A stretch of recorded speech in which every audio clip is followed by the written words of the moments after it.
ଯଦି କିଏ ସାହାଯ୍ୟ କରିବ ମୋ ପିଲାର କାଞ୍ଚ ସିନ୍ଦୁର ବଞ୍ଚିବ ତମେ ଏତିକି ମୋତେ ଅନୁରୋଧ କଥା କହିବି କିନ୍ତୁ 4 ବର୍ଷ ଆରମ୍ଭ ଭିତରେ ବର୍ତ୍ତମାନ ବି ଲାଷ୍ଟ ହେବ ତ ଆମର କିଛି ନାହିଁ ସମ୍ପତ୍ତି। ସେଜରେ ପଡ଼ି ଯନ୍ତ୍ରଣାରେ ଛଟଫଟ ହେଉଛନ୍ତି ଭେଣ୍ଡିଆ ସ୍ୱାମୀ। ଆଉ ଶଙ୍ଖା ସିନ୍ଦୁରକୁ ବଞ୍ଚାଇବା ପାଇଁ କାକୁତି ମିନତି ହୋଇ ସାହାଯ୍ୟ ମାଗୁଛି ସ୍ତ୍ରୀ। ଜୀବନ ମୃତ୍ୟୁ ସହ ସଂଘର୍ଷ କରୁଥିବା ସ୍ୱାମୀର ଜୀବନ ବଞ୍ଚାଇବା ପାଇଁ ସ୍ତ୍ରୀ କରିଛନ୍ତି ଆକୁଳ ନିବେଦନ। ତେବେ ଏହି ହୃଦୟ ବିଦାରକ ଘଟଣାଟି ହେଉଛି ନୟାଗଡ଼ ଜିଲ୍ଲା ନୂଆଗାଁ ବ୍ଲକ ଅନ୍ତର୍ଗତ ବାହାଡ଼ାଚଲା ପଞ୍ଚାୟତର ମାଣିକପାଟଣାରେ। ମାଣିକପାଟଣାର ବାସିନ୍ଦା 28 ବର୍ଷିୟା ସ୍ୱପ୍ନା ପାତ୍ର ନିଜ ରୋଗାକ୍ରାନ୍ତ ଶଯ୍ୟାଶାୟୀ ସ୍ୱାମୀ ସୁଶାନ୍ତ କୁମାର ପାତ୍ରଙ୍କ ଚିକିତ୍ସା ପାଇଁ କାକୁତି ମିନତି ହୋଇ ସାହାଯ୍ୟ ଭିକ୍ଷା କରୁଛନ୍ତି। ଆଉ ସୁଶାନ୍ତଙ୍କ ପରିବାର କହିଲେ ରୋଗାକ୍ରାନ୍ତ ବୃଦ୍ଧ ବାପା, ବୃଦ୍ଧା ମା, 2ଟି କୁନି ଝିଅ ଓ ସ୍ତ୍ରୀ ସ୍ୱପ୍ନା। ଦୁଃଖ ସୁଖର ସଂସାର। ସ୍ଥାନୀୟ ଅଞ୍ଚଳରେ କାମ ଧନ୍ଦା କରି ଯେତିକି ରୋଜଗାର କରୁଥିଲେ ସେଥିରେ ରୋଗିଣା ବାପାଙ୍କ ପାଇଁ ଔଷଧ ଯୋଗାଡ଼ କରିବା ଓ ପରିବାର ଚଳାଇବା ସମ୍ଭବ ହେଉନଥିଲା। ତା ଛଡ଼ା କେତେବେଳେ କାମ ମିଳୁଥିଲା ତ କେତେବେଳେ ମିଳୁନଥିଲା।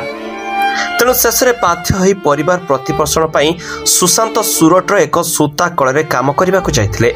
ହେଲେ ସୁଶାନ୍ତଙ୍କ ପିଛା ଛାଡ଼ି ନଥିଲା ଦୁଃଖ ଦୁର୍ଦ୍ଦଶା। ସେଠାରେ ତାଙ୍କ ଦେହ ଅସୁସ୍ଥ ହେବାରୁ ଗାଁକୁ ଫେରି ଆସିଥିଲେ ସୁଶାନ୍ତ। ଅଳ୍ପ ବହୁତ ଖର୍ଚ୍ଚ କରି ନିଜ ଦେହ ସୁସ୍ଥ କଲେ। ହେଲେ ଅଧିକ ଶାରୀରିକ ପରିଶ୍ରମ ପାଇଁ ତାଙ୍କ ଶରୀର ସମର୍ଥ ନଥିବାରୁ ରୋଗାକ୍ରାନ୍ତ ବାପା ମାଙ୍କ ଔଷଧ ଖର୍ଚ୍ଚ ଓ ପରିବାରର ଗୁଜୁରାଣ ମେଣ୍ଟାଇବା ପାଇଁ ବାହାଡ଼ାଛଲା ମାଣିକପାଟଣା ବଜାରରେ ଗୋଟେ ଛୋଟ ଚା ପାନ ଦୋକାନ କଲେ ସୁଶାନ୍ତ।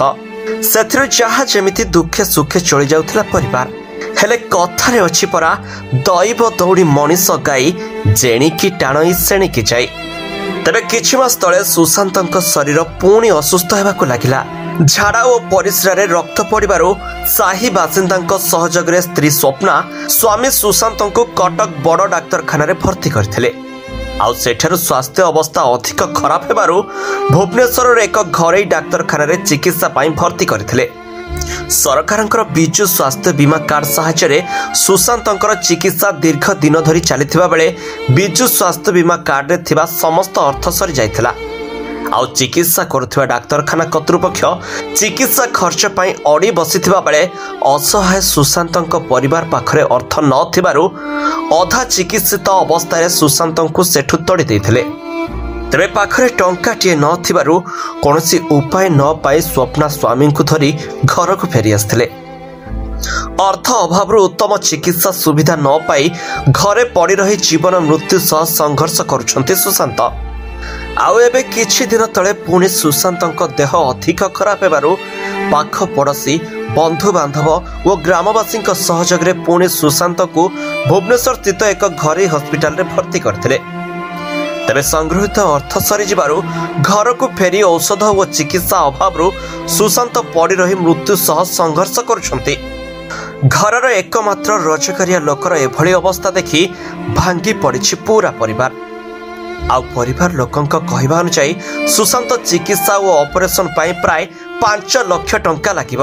ଏଣୁ ଜୀବନ ମୃତ୍ୟୁ ସହ ସଂଘର୍ଷ କରୁଥିବା ସୁଶାନ୍ତଙ୍କ ଚିକିତ୍ସା ନିମନ୍ତେ ଏବେ ଜନସାଧାରଣଙ୍କ ସାହାଯ୍ୟ ଲୋଡ଼ିଛନ୍ତି ସ୍ତ୍ରୀ ସ୍ୱପ୍ନା। ମୋ ସ୍ୱାମୀଙ୍କ ଦେହ ପୁରା ସିରିୟସ୍, ତାଙ୍କୁ ଖାଦ୍ୟ ନଳି ବେଳାଇ ଯାଇଛି। ମାନେ 5 ଲକ୍ଷ 7 ଲକ୍ଷ ଖର୍ଚ୍ଚ ହେଇଗଲାଣି। ସୁନା ରୂପା ଯାହା ଥିଲା ବିକି ଭାଙ୍ଗି ସାରିଲେଣି। ଯଦି ଚାଲନ ମାଧ୍ୟମରେ ମୋତେ କିଛି ସହାୟତା ମିଳିବ, ମୋ ସଂସାର ବଞ୍ଚିଯିବ, ମୋ ସ୍ୱାମୀ ଟିକେ ଭଲ ହେଇଯିବେ।